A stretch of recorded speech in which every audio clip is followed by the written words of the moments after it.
I'm Antoni Chan reporting here for Room Now, here in ACR 2024 in Washington.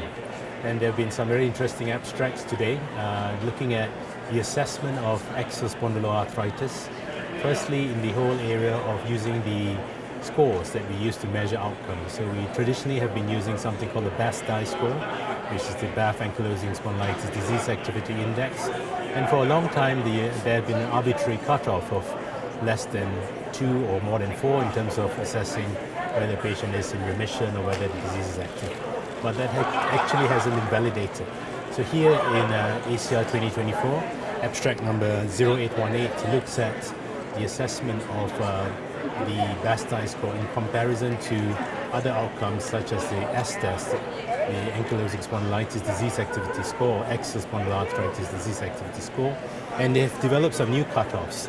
And the new cutoffs of remission is the BASDAI of less than 1.4, low disease activity is BASDAI of less than 2.8, and very high disease activity is BASDAI of 5.9. Now, one of the things about coming to these meetings is to kind of think what we will do when we get back to our clinics and how we could be using some of the new information. So this is one abstract that I think will help us to kind of use the new data in terms of assessing our patients using these new cutoffs, which has some validation. The second abstract in the field of axSpA is in abstract number 0819. And this is about the definition of difficult to manage axial spondyloarthritis.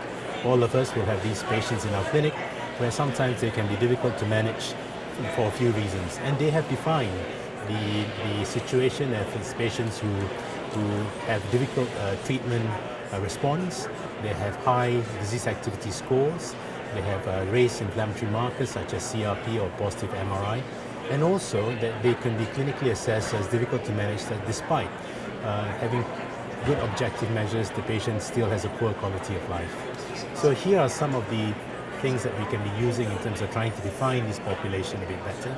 And this is work that has come from the ASAS group with 89% concordance among the people who voted for this new definition of difficult to manage axial spondyloarthritis. So here we are in ACR 24 with these two abstracts from today, 0818 and 0819, which I think will help us inform how we manage our patients with axial spondyloarthritis going forward. I'm Antoni Chan reporting for Room Now here in Washington, ACR 2024.